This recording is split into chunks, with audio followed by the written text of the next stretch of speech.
साथियों, मेरे चैनल से जुड़ने के लिए सब्सक्राइब बटन को प्रेस कर दीजिए और यदि आप चाहते हैं कि नया वीडियो अपलोड होते ही आपको मैसेज मिल जाए तो बेल आइकन को भी ऑन कर दीजिए।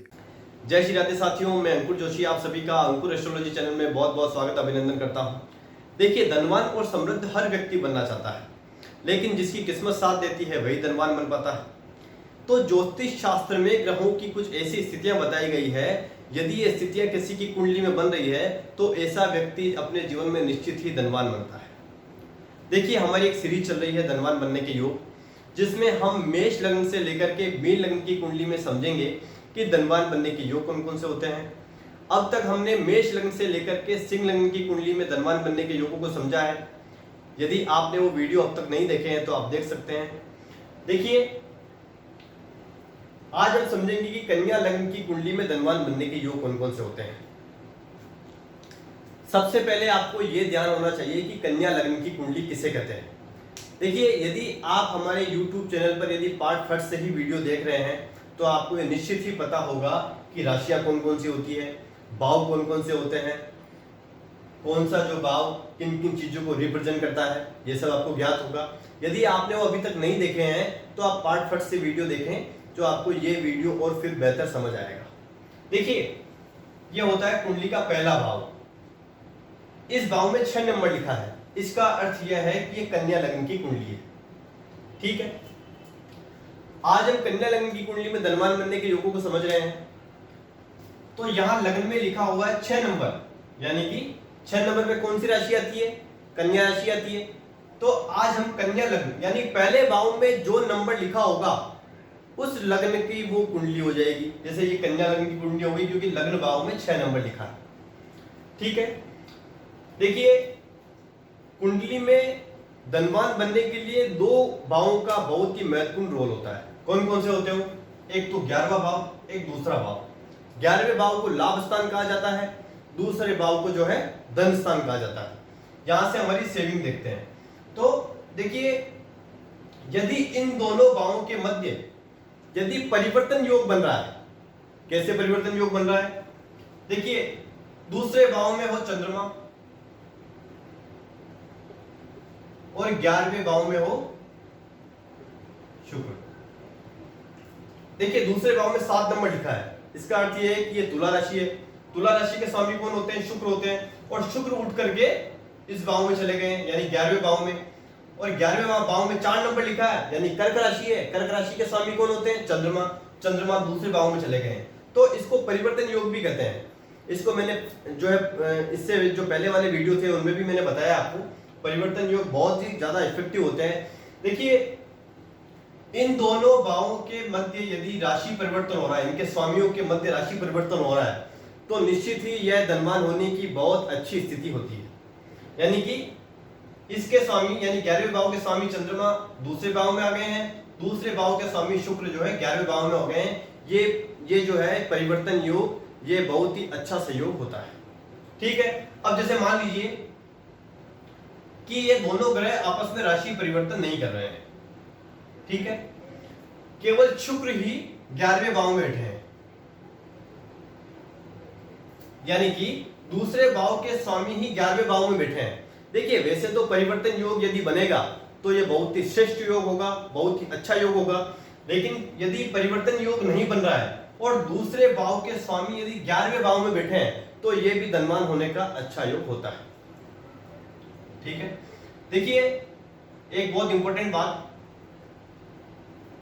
मैं जो आपको ग्रहों के आज जो योग बताऊंगा, यदि ये योग भी यदि आपकी कुंडली में बन रहे हैं और फिर भी आपको अच्छे फलों की प्राप्ति नहीं हो रही है, तो इस वीडियो के अंत में मैं आपको बताऊंगा यदि ये ग्रहों के योग आपकी कुंडली में बन रहे हैं तो क्या कारण है कि आपको अच्छे फलों की प्राप्ति नहीं हो रही है। ठीक है, अब देखिए आगे तीसरा योग कौन सा बनता है। देखिए, शुक्र और केतु यदि दूसरे भाव में एक साथ बैठे हो, शुक्र और केतु दूसरे भाव में यदि एक साथ बैठे हो, ये दूसरा भाव होता है कुंडली का, यहां पर शुक्र और केतु बैठे हैं, तो ये बहुत अच्छा सहयोग होता है क्योंकि शुक्र की अपनी राशि है और केतु उनके साथ में विराजमान है। तो ऐसी स्थिति में जीवन में जो है अचानक धन प्राप्ति के योग बनते हैं, यह भी बहुत अच्छा सहयोग होता है। ठीक है। अब देखिए अगला योग क्या है। देखिए चंद्रमा यदि दूसरे भाव में हो तो भी ये बहुत अच्छा योग होता है। देखिए चंद्रमा जो है लाभ स्थान के स्वामी है, यानी 11वें भाव को लाभ स्थान भी कहा जाता है। लाभ स्थान के स्वामी उठ करके दूसरे भाव में यानी धन भाव में चले गए हैं, तो ये भी धनवान होने का बहुत ही सुंदर योग होता है। ठीक है। इसके बाद चंद्रमा यदि 9वें भाव में चले जाए, देखिए 90 भाव में 2 नंबर लिखा हुआ है, इसका अर्थ यह है कि यहां वृषभ राशि है और वृषभ राशि में चंद्रमा उच्च के होते हैं, आप सभी ये जानते हैं। देखिए यदि आप इस वीडियो को पहली बार देख रहे हैं, इस चैनल पर यदि पहली बार आए हैं, तो आप पार्ट फर्स्ट से ही वीडियो देखें, अन्यथा ये जो चीजें हैं आपके समझ नहीं आएगी। पार्ट फर्स्ट से आप वीडियो देखें, उसमें विस्तार में भावों के बारे में बताया गया है, राशियों के बारे में बताया गया है, उच्च के ग्रह नीच के ग्रह बताया गया है। तो आप शुरू से देखेंगे तो ये वीडियो आपको अच्छे से समझ आएगा। ठीक है। चंद्रमा जो है वृषभ राशि में उच्च के होते हैं, तो यहाँ 90 भाव में स्थित है। यह बहुत सुंदर योग हो गया, क्योंकि लाभ स्थान के स्वामी चंद्रमा उठ करके अपनी उच्च राशि में 90 भाव में आ गए हैं, जो कि भाग्य का घर होता है, धर्म का घर होता है। ठीक है, यह बहुत सुंदर योग हो गया। इसके बाद यदि इन्हीं के साथ यदि शुक्रदेव बैठे हैं, चंद्रमा के साथ ही शुक्रदेव बैठे हैं, तो यह बहुत ही सुंदर योग हो गया। देखिए वृषभ राशि के स्वामी शुक्रदेव होते हैं। ठीक है। अब यहां पर 3 जो भाव होते हैं, कुंडली के 3 भाव बहुत इंपॉर्टेंट होते हैं, 9वां भाव, 11वां भाव और दूसरा भाव। ये जो भाव है ये भाग्य और धन की दृष्टि से बहुत ही महत्वपूर्ण होते हैं। ठीक है। तो इन तीनों भावों का कॉम्बिनेशन बन गया है। कैसे बना है? 11वें भाव के स्वामी चंद्रमा 90 भाव में आ गए हैं, दूसरे भाव के स्वामी शुक्रदेव यहां आ गए हैं, और इसी भाव में शुक्रदेव की दूसरी राशि है, यानी कि वृषभ राशि है। तो चंद्रमा और शुक्र के मिलन से, युति से, ये इस कुंडली में धनवान होने का बहुत ही श्रेष्ठ योग बन गया है। इस कंडीशन में जो है जातक जो है अपने भाग्य से धनवान बनेगा, अपने भाग्य से धन कमाएगा। बहुत सुंदर योग है। अब देखिए अगला योग क्या बन रहा है। देखिए बुध और बृहस्पति यदि इस कुंडली में लग्न भाव यानी कि पहले भाव में, चौथे भाव में, 7वें भाव में और 10वें भाव में यदि एक साथ बैठे हों, तो यह भी धनवान बनने का बहुत अच्छा, बहुत सुंदर योग होता है। ठीक है। पहला भाव, चौथे भाव, 7वें भाव और 10वें भाव में यदि बुध और बृहस्पति दोनों साथ में बैठे हैं, तो यह बहुत अच्छा योग होता है।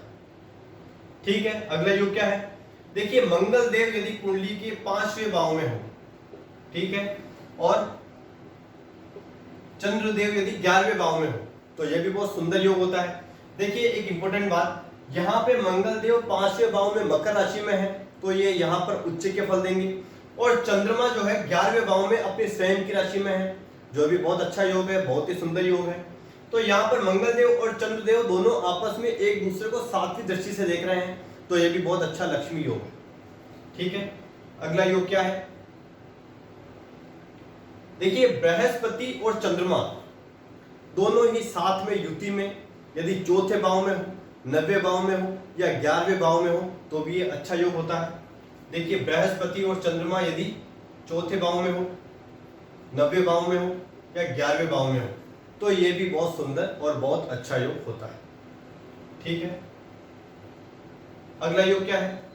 देखिए चंद्रमा यदि 10वें भाव में हो, ठीक है, यहां चंद्रमा आ गए, चंद्रदेव यदि 10वें घर में है, बुध देव यदि पहले भाव में है, ठीक है, और शुक्र देव यदि दूसरे भाव में है, तो यह भी धनवान होने का बहुत अच्छा योग बनता है। तो साथियों अभी मैंने आपको कन्या लग्न की कुंडली में बनने वाले 10 धनवान योगों के बारे में बताया है। यदि इनमें से कोई भी योग आपकी कुंडली में बन रहे हैं, इस बात को आप बड़े ध्यान से सुनिएगा, नोट कीजिएगा। इनमें से कोई भी योग यदि आपकी कुंडली में बन रहे हैं और आपको अभी तक अच्छे फलों की प्राप्ति नहीं हुई है, तो जब भी योग बनाने वाले ग्रह की दशा या अंतर्दशा आएगी, तो आपको निश्चित ही लाभ होगा। ठीक है। एक और महत्वपूर्ण बात क्या है? यदि ये योग आपकी कुंडली में बन रहे हैं, तो योग बनाने वाले ग्रह पर कहीं पापी ग्रहों की दृष्टि तो नहीं है, या साथ में तो नहीं बैठे हुए हैं, ये आपको देखना है। यदि पापी ग्रह साथ में होंगे या पापी ग्रहों की योग बनाने वाले ग्रह पर दृष्टि होगी तो जो है आपके शुभ फलों में कमी आएगी, आपको शुभ फल कम मिलेंगे। इसके साथ ही आपको यह भी देखना है कि योग बनाने वाला ग्रह की सूर्यदेव से अस्त तो नहीं, यदि अस्त होगा तो वो अपने पूर्ण शुभ फल आपको नहीं दे पाएगा।